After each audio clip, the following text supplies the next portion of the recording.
My story is about my senior spring break to Mexico with my 4 best friends. To get to Mexico, we took an airplane. We had a layover in California that seemed to be forever long because we were so excited to get to Cabo. When we finally landed in Cabo San Lucas, we could not be more excited. We just wanted to get our bathing suits on and go to the beach. There ended up being a mix-up with our bus, and we did not get to our resort until later.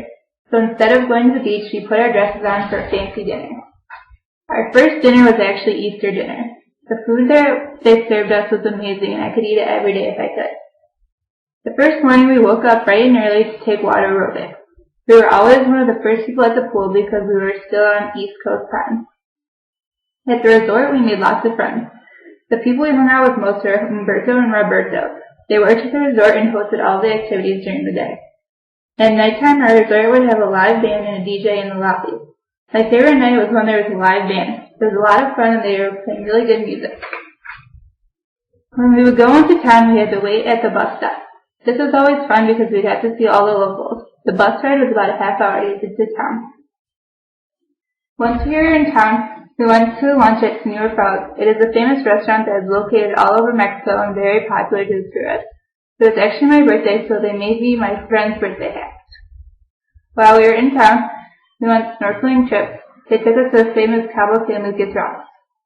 Also on our trip, we were lucky enough to see a whale. This was really cool. There were actually 2 of them, but one of the whales never came above water. It was kind of scary because our boat driver would get really close to the whales.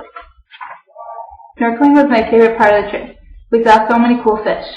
While walking around the town, we came across the world's smallest bar. We only had 2 bar stools and 1 bartender. For dinner, we went to the world's famous Cabo Wabo. This is a really fun restaurant. There was a lot of good food, and there was a lot going on. While in Mexico, some people that we met taught us how to boogie board. This was fun. The waves were giant in Mexico and could get scary at some point. On the last night, our resort put on a show. My friends and I were lucky enough to be able to participate in it. They taught us how to dance with swords and fire. This was the best week of my life, and I definitely a vacation I will never